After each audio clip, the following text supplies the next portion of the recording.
पहिला बिल्डिंग वर चेक कर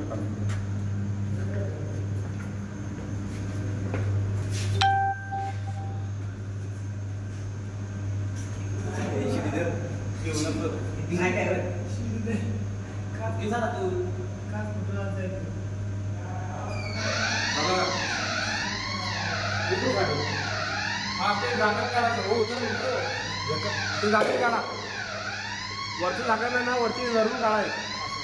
जरा वरती ते टाका खाली खाली टाका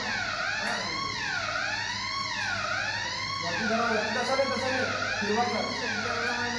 हां काढा हां देखो ना आता ते घेऊन खाली उतरत मग त्याच्या सर्व्हिसिंग करायला कशी करायचं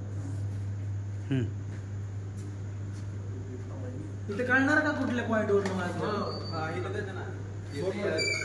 चार दोन केले अच्छा दोन केले फ्लोअर कुठल्या फ्लोअर लागणार ते पण आणि सध्याला तरी नवीन सिस्टीम म्हणून आपण ना फोक मारून आहे ना सर्व्हिसिंग करू शकतो अजून ब्लोअर मारून आता 6-7 महिन्यानंतर काय डस्ट पण जाणार अजूनही म्हणजे स्मूथ रिलेटर काय फायरमध्ये जात जाणार ते डस्ट तोपर्यंत तुम्ही काढता नाही तोपर्यंत ते फायरमध्ये जात राहणार मग तुम्हाला त्या दिवशी काय करावं लागेल एक 6 महिन्याला जसं तुम्ही हायड्रेट सिस्टम सर्व्हिसिंग करतो तसं तुम्ही पण काय करा याची सर्व्हिसिंग करत जावा तर 2 स्क्रू आहेत 2 स्क्रू हे टेस्टरने काढायचं हे झाकण असं निघतंय इथं लॉक असतंय बघा इथं लॉक असतं इथं नॉर्मल असं निघतंय वरचं ही जाडी असते जाडी पण निघती जाडी काढून आहे ना आतला जे ब्लोअर मशीनने साफ करून नंतर आपला बरस असतं ना कलरचं बरसने साफ करून अजून लावायचं याची सर्व्हिसिंग असं असते नॉर्मली म्हणजे काय आता नवीन सिस्टीम आहे आपण कार्ड वगैरे सगळं दाखवू शकतो तरी टाइम वेस्ट तुम्हाला माहितीच आहे हिच्या अगोदर तुम्ही केलेलं तसं बरोबर आहे का तर म्हणून आहे ना हे आता अग्नीचं आहे अग्नीला काय स्क्रू असते दुसरी सिस्टीमला काय असते नुसतं लॉक असते सगळे स्क्रू रिलेटेड सेमच सर्व्हिसिंग करत असते आता तिथला सिस्टमला रावेलचं इथला अग्नीचं दोन्हीमध्ये फरक काय नसतं लॉक आणि स्क्रू बाकी काय पण सेम आता तुम्ही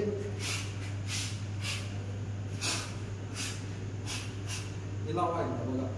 जे कोण लागतं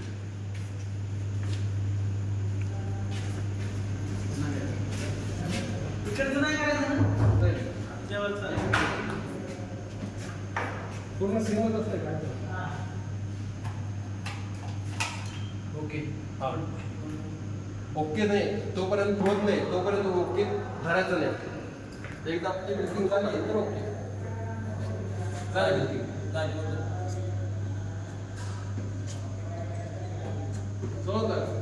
आता नाहीतर डायरेक्टली अजून रेड लाईट लागली ते काढून तुम्हाला सर्व्हिसिंग करावं लागतं हिरवी म्हणजे हिरवी लाईट हिरवी लाईट लागली होती का बघा की एकदा कंटिन्यू बघा 30 सेकंडला मारते 30 सेकंडला एक वाजते 30 सेकंदात एक 30 कोणकोणते 40 असते टाइम देत असतात मारले